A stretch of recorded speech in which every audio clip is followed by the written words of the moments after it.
Alright, so in this lesson, we're going to learn how to solve an equation. Most of these equations will require multiple steps. That's why it's called a multi-step equation. We're going to draw a line through the equal sign. Please understand, like an equation, an equal sign just means that the left side has the same weight as the right side. So, like I said in 7th grade, think of like a seesaw. Here's the left side and here's your right side. And right now, they remain balanced. Whatever I do to one side, in order to keep that balance, I have to do to the other side. So if I take 5 pounds off the left side, I got to take 5 pounds off the right side in order for it to still remain balanced. If I add 5 pounds to the left side, then I have to add 5 pounds to the right side in order for it to still remain balanced. So just keep that in mind. So before I go into the balancing, before I start doing what I do to one side, do to the other side, I first see if I can simplify the expression. So an equation is technically two expressions on either side of the equal sign. This is an expression, and this is an expression. So I first look at my left side. Can I do anything to the negative 20? No. Okay. Now let me look at the right side. Can I simplify this at all? Right? If I had a problem that was negative 4x minus 6x, is there anything I can do there? Yes, I can actually. I can combine like terms. So that's the first thing I want to do. I want to simplify the right side. So a way of doing that is I always tell kids, split up your terms, right? This is a negative and this is a negative. Because signs are the same, we technically add. Negative 4 plus negative 6 is negative 10x. I'll bring down the equal sign and I'll bring down the negative 20. So now I simplified the left side, I simplified the right side. Now I can start looking into balancing, into isolating the x. Don't forget, at the end of the day, my goal is to get x equals. So in order for me to get x equals, I have to isolate it. I simplify first, then I isolate. So now that I simplified, now I'm looking at the x, and here's my x. What is the operation between the x and the negative 10? Well, if you don't see an operation, it implies multiplication. There is multiplication between the negative 10 and the x. In order for me to isolate that x, I have to do the inverse property. The inverse property means the opposite operation, right? So if I see multiplication, in order to get rid of it, I must divide. Divide is the opposite of multiplying. So I'm going to divide by negative 10. Please do it the way I'm doing it. Don't do it like this. I hate when students do that. Don't do that. Use the fraction bar. It will make your life so much easier. Because kids think they're dividing by 10, and they're not. They're dividing by negative 10. Because look, you want x by itself, not negative x by itself. So I want to make sure that I'm canceling out the negatives as well. That's why I'm dividing by negative 10 and not positive 10. And then the 10s cancel out. The negative, the 10s, they all cancel out. What's left is my x, which is what I want. Now, of course, what I do to one side, I do to the other side. If I divided the right side by negative 10, I must divide the left side by negative 10. I'll bring down the equal sign. I'll bring down this lovely x. And actually, I'll literally do that. And then I'm going to solve negative 20 divided by negative 10. Negative divided by negative is a positive, so that's gone. And 20 divided by 10 is 2. Final answer, 2 equals x or x equals 2. It doesn't matter which way you want to write it. Okay, same thing, draw a line through the equal sign. Left side, right side. Before you balance, before you start identifying the operation doing the opposite, first simplify. Look at your left side. The left side is just 6. Can't do anything with that. No. Look at your right side. You can do a lot with that. You can definitely simplify that. And simplifying, once again, this means like condensing. So right now, notice you have 3 terms. 1, 2, 3. My goal is to go from 3 terms to, if I can, 1 term, but if anything, at least to 2 terms, right? At least have less terms than what I originally had. So I'm looking at these 3 terms, and I notice that the positive 1 and the positive 5 are like terms. So I can combine them. 1 plus 5 is 6. So it's going to be, I guess I could put it doesn't matter which one comes first. I prefer to put the negative 2 in first. And then because the 6 and because the 1 plus the 5 is positive 6, I'll bring down the plus 6, right? That plus represents the positive 6. And then I'll bring down the equal sign, and I'll bring down the 6. Now the left side can't be simplified. The right side cannot be simplified anymore, right? 2n plus 6 are unlike terms. So now I balance. So now I have what's called a basic two-step equation. I subtract 6 to both sides.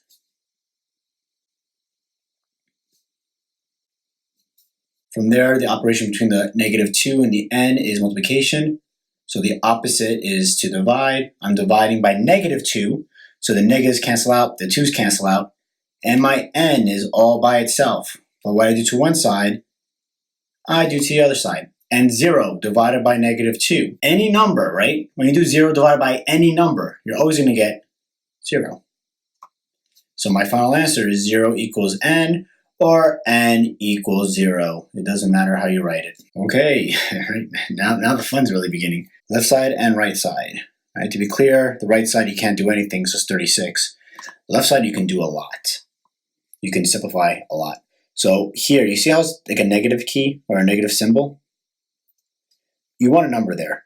So we're going to squeeze in that 1. If you don't see a number, right, there's always a 1. So I'm treating that as -1 now. And the first thing I'm going to do is distribute. -1 times 1 is -1. -1 times positive 7x is -7x. Done. Now I'm going to distribute this guy. Please understand that you treat that minus sign like a negative. So you're not distributing the 6. You're distributing the -6. -6 times -7 is positive 42. So look, I write plus 42.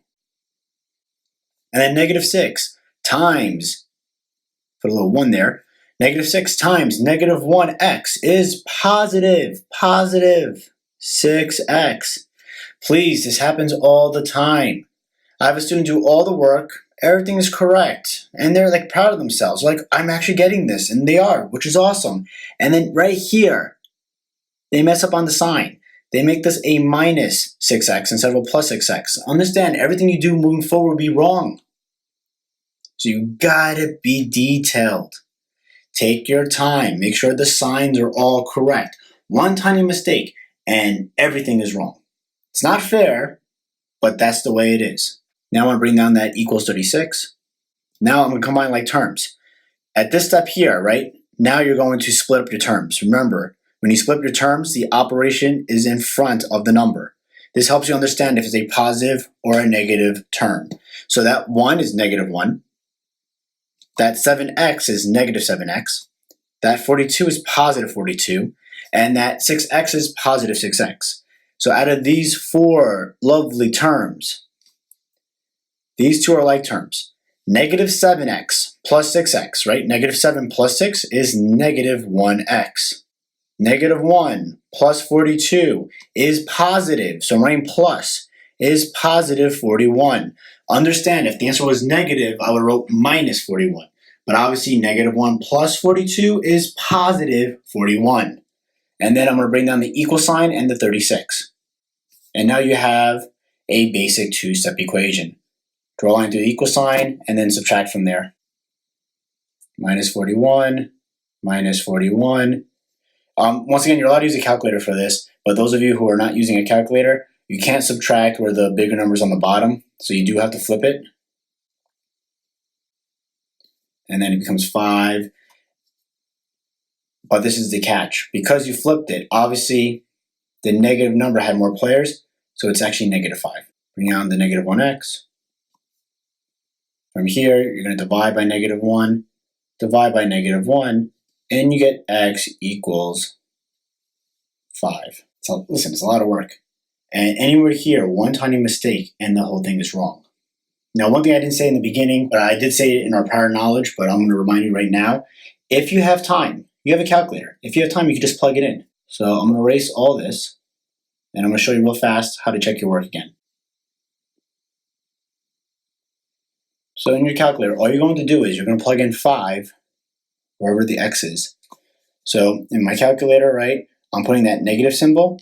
I'm opening up the parentheses. 1 plus 7. But instead of the x, instead of this x, I'm putting in what my answer is. So I'll just put it in parentheses. -6, open parentheses, -7, minus, instead of x, I'm going to put 5. And then I'm going to hit equals. And when you plug this whole thing in, and once again, the calculator will handle PEMDAS, so you don't need to worry about that. Just plug in your 5, plug in everything else now, and hit the enter key.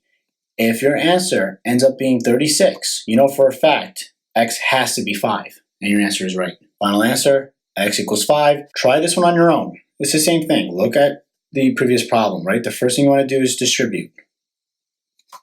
Then add like terms. Then you have a basic two-step equation. Take it from there. This one I'm going to do with you for a few reasons. One, there's a decimal. Also, right, got a little pixelated. A lot of kids think that this is a number, and it's not. This is supposed to say problem number 3. So just cross that out. Let's just start off with that. Right? First thing you're going to do is 0.6 times 1, which is 0.6. Then you're going to do 0.6 times, put a 1 there, and 0.6 times negative 1 is negative 0.6, and then of course the x. Now we're doing 0.2 times 1x. 0.2 times 1x is positive 0.2x. And then 0.2 times negative 5 is negative 1. So I write minus 1. Once again, negative, so you put it as a minus. And that equals 10. From here, split the terms. This is a positive number. This is a negative number. This is a positive number. And of course, this is a negative number. And let's split equal sign as well. So out of these lovely numbers, I know that this and this are like terms because they both have an x. So in your calculator, you're going to do negative 0.6 plus 0.2. And you get negative 0.4x. Gone and gone. Then you're going to plug in 0.6 minus 1. 0.6 minus 1. And you get minus 0.4. Then you're going to bring down what I have in green, equals 10. And here you have yourself a basic two-step equation. Add 0.4, add 0.4. 10.4 equals negative 0.4x. Divide by negative 0.4. Divide by negative 0.4. And x equals, and you're going to put this in your calculator, right? You always put the number that you read first in first, and then the number you read second, you put in second. So 10.4 divided by negative 0.4, and you get negative 26. Again, if I want to just check to see if my answer is right, this one's an optional step. For those of you who want to just move on, then just fast forward a little bit. Those of you who want to know how to check their work, please listen to this right now. I showed it to you before, but I'll show it to you again. I'm going to rewrite this equation all the way until the equal sign. But instead of writing x, I'm going to replace it with my answer. So it's going to be 0.6, open parentheses, 1 minus, instead of x, I'm going to put in negative 26. Plus 0.2, open parentheses.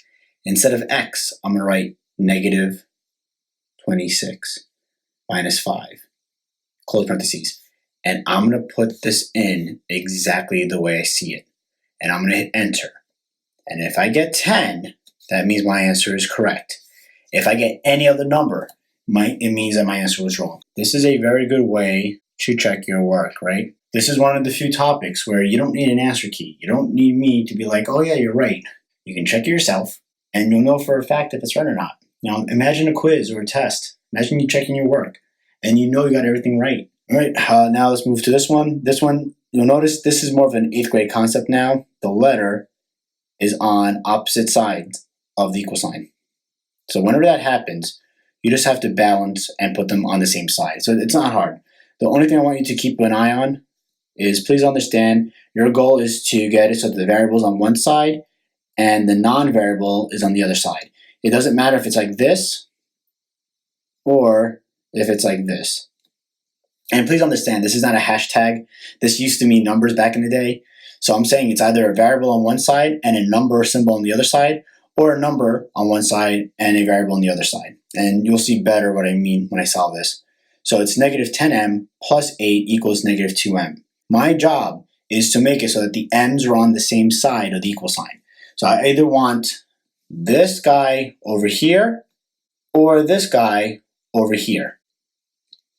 Now, the only thing I don't want, and I probably should have explained it, these are the two things I want. What I don't want is the number and the letter both on the same side of the equal sign and literally nothing on the other side. So when I go over the two examples like I did, understand this. If I bring this over here, right? If I bring this 2m, or negative 2m, we'll say for now. If I bring this negative 2m over here, notice how every number is on the same side of the equal sign. I don't want that. That's like the only thing you need to understand. You do not want that. Therefore, I can't really bring that negative 2m over. Instead, I have to bring the negative 10m over here. Because notice if I bring the negative 10 over here, negative 10m over here, notice how I have the m's together now, which is what I want. But notice how the number is on the other side of the equal sign. That's what you want. So my goal is to bring that negative 10m over to the other side. So how do you do that? Well, very simple, right? It goes back to my seesaw example. In order to get rid of this negative 10m, all I got to do is add 10m. Because isn't negative 10 plus 10, doesn't that equal 0? Isn't it gone? It's done. It's not on the left side anymore. Just don't forget the golden rule. What I do to one side, I have to do to the other side. So I got to add this by 10m. I'll bring down the 8. I'll bring down the equal sign. And of course, I'll solve this. And negative 2m plus 10m is 8m. And then look, you have yourself a one-step equation now. Now isolate the m and you're done. Divide by 8. Divide by 8. And m equals 1. That's all there is to it. Again, I want the two r's on the same side. So I can either bring this guy over here, but you see if I do that, it means I literally have nothing over here and I have everything here. That's one thing I just don't want to do. So instead, what happens if I bring this over here? If I bring 3r over here, then yeah, look, then you have the r's together, which is what you want, and you still have a number on the other side of the equal sign. So that's what you want to do. So your first job is to get rid of that 3r. Well, how do you get rid of that positive 3r? We subtract 3r. 3r minus 3r, gone. What do you do to one side? You do to the other side. 9r minus 3r is 6r. Equals, and please be careful here. A lot of kids just bring down the 6. Don't be sloppy. It's not a 6. It's a negative 6, right? Minus 6, you treat the minus sign like a negative, so you're bringing down a negative 6. Now you have yourself a basic one-step equation. Here you can then divide by 6, divide by 6, and r equals negative 1. So try this on your own. How can you get it so that the v's are on the same side, but then you have the constant on the other side of the equal sign? Do this one on your own, and then let's go to this one. So you can pause until you finish those two problems. Once you're here, play it again. Here, there's really no difference. I just want to go over it because there's an extra term now, but there really is no difference. Your goal is to still get the m's on the same side. The good news is here, like look, if I bring this over here, I still have the negative 10 on this side, so that's good. Or I can bring the 6m over here, and I'll still have the 10 on this side, which is good. So in short, this one's nice because there's really no wrong way of doing it. You can either bring the 4m onto the other side, or bring the 6m to the other side. Some kids love this idea, some kids hate this idea. What I'm trying to tell you is it doesn't matter which one you do first. You know, I know a lot of students are like, just tell me what to do and I'll do it. But here you really have the flexibility to do whatever you want to do first. I'm going to tell you what I'll do first. What I'm going to do first is, because here it doesn't matter if I move the 6m or the 4m, I'd rather move the 4m because it's smaller. You don't have to do that, but I'd rather do that. So I'm moving that 4m. How do I get rid of that 4m? I subtract by 4m. What I do to one side, I do to the other side. Make sure you combine like terms. That's why I'm bringing the 4m underneath the 6m. I'll bring down the 10. And then 6m minus 4m is positive 2m. And now I'll bring down the negative 10. And this is gone. And now I have a basic two-step equation. And I'll solve from here.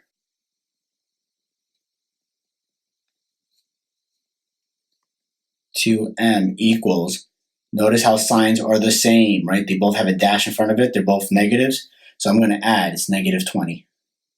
Those who are using calculator, negative 10 minus 10 is negative 20. and then you divide by 2, and m equals negative 10. Now, I am going to show you if I did it the other way. I'm going to get the same answer. So once again, my answer is negative 10. So this time, you're going to have a student who's like, you know what? I didn't want to get rid of the 4m. Instead, Mr. Deegan, I want to get rid of the 6m.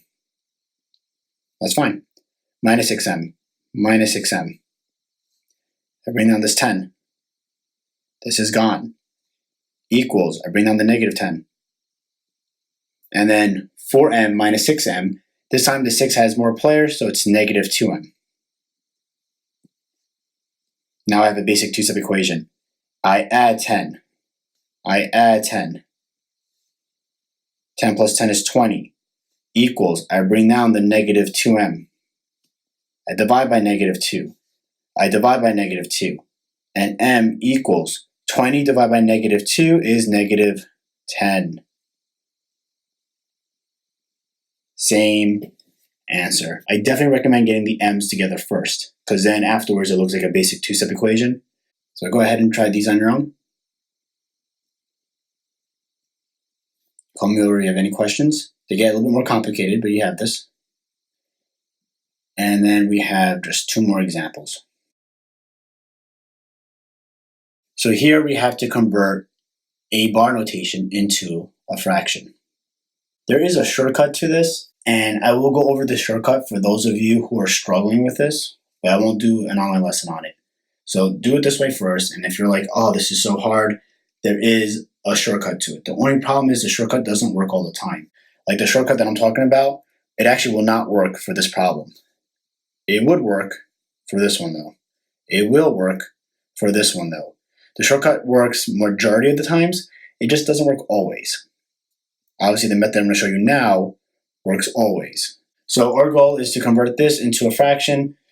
I know a lot of you are like, well, we did this in 7th grade, right? Isn't 0.16, isn't it 16 over 100? And then we just reduce and we're done? Yeah, that's without the bar notation. This little thing right here makes things a lot more complicated, unfortunately. So what we're going to do is, we're first going to make this equal the variable. So we're going to say x equals the number, 0.16 with a bar notation. First thing you're going to do is you're going to expand the 6, right? You're going to do 6 a few times. It doesn't really matter how many times you do it. I tell kids go about 3, but go as many as you want. So I expand it out. I'm only writing the 6 repeating and not the 1 because the bar is only over the 6. Second thing, I'm going to use either my rule 10 or rule 100. So rule 10 or rule 100. If the bar notation is over just one number, then you're going to use the rule 10. If the bar notation is over 2 numbers, you're going to use the rule 100. Because the bar notation is over just one number, at least in the original problem, you're going to use rule 10 for this problem. And that means you're going to multiply both numbers by 10. I multiply this by 10, and I multiply this by 10. 10 times x is 10x equals. This one, you can't use a calculator. I know you want to, but it's really hard to use a calculator because you don't have a bar notation. So you just got to know your number sense. Whenever you multiply a number by 10, you're just moving the decimal over one space. So it's going to be 1.6 and then 6 repeating a few times. Once again, it doesn't matter how many times you write the 6 repeating. Now comes the part that's really confusing. Now you're going to subtract the original number to both sides. Remember, in algebra, what you do to one side, you do to the other side. Because x is literally the same as 0.16 repeating, I can subtract the x on this side, but I can subtract 0.16 repeating to the other side, and it will still be balanced because they're technically the same number. Now remember that 6 is repeating, so 6 will go on forever. The only way we can cancel out a bar notation is with another bar notation. So the only way I was able to cancel out this bar notation is subtracting it with this bar notation. This 6, yeah, listen, they're going to go on forever. But it doesn't matter, because when you're subtracting it, both 6's go on forever, so they're going to cancel out eventually. And look what happens. The bar notation no longer exists. And now I just have to subtract. 6 minus 1 is 5. Bring down the decimal. 1 minus 0 is 1. 10x minus x, make it a 1. 10x minus 1x is 9x. Now you're going to divide both sides by 9. And you technically get x equals 1.5 over 9. You can't have that as a fraction though. You can't have a decimal as a fraction. So you're going to move this decimal out. Because you move that out one space, you're going to add 1 0. And now it becomes 15 over 90. And then here you're going to reduce. Use your 2, 3, or 5 rule. In this case, 5 works. So you're going to divide both sides by 5. And you're going to get 3 over 18. And then you can divide both again by 3. And you get 1 over 6. Once again, 0.16 repeating as a fraction is just 1 over 6. And look, it's very easy to check your work. All you got to do is, with your calculator, take your fraction out and do 1 divided by 6, right? 1 over 6 means 1 divided by 6. And if you do 1 divided by 6, you should get this decimal as your answer. You should get 0.1 and then 6 going on. So my answer is 1 over 6. Last example. So here, once again, our job is to convert 0.09. This time, the bar notation is over both the 0 and the 9. So our first step is to make this equal x, right? Make it equal a letter, it doesn't matter. And you're going to expand your pattern. Because the bar notation is over the 0 and the 9, I got to repeat 0 and 9. Not just 9, but 0 and 9. So that's step number 1. Step number 2, am I going to use rule 10 or use rule 100? If you remember what I said here, when the bar notation is over 2 digits, you want to use 100. So here, I'm going to multiply both sides by 100 this time, because the bar notation is over 2 digits.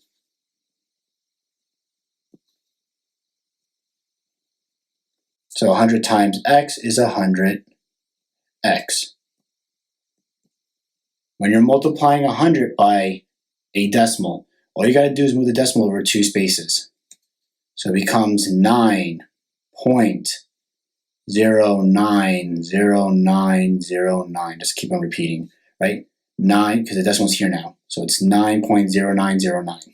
Then this is a part that a lot of kids are like, wait, what? The next step is you're going to subtract the original problem to both sides. So on this side of the equal sign, I'm subtracting x, which is technically 1x. On this side, I am subtracting 0.09, repeating. So 0909. Do you see how the 09s all line up perfectly? That's how you get rid of the bar notation. This is awesome right now. So cancels out, cancels out, cancels out, cancels out, cancels out, cancels out. And then you're just doing 9 minus 0, which is 9. Then the equal sign. And 100x minus 1x is 99x. Now I divide both sides by 99. Do you see how you already have your fraction? It's 9 over 99. The only thing is, you always check to see if you can reduce. So in this case, 9 goes into both numbers. And then it becomes 1 over 11. Final answer is 1 over 11. You can also, to check your work, right, to check, now do 1 divided by 11 in your calculator. And I guarantee you, you get 0.09, and the 0 and the 9 is repeating. Okay? Do the rest on your own. Call me over if you have any questions.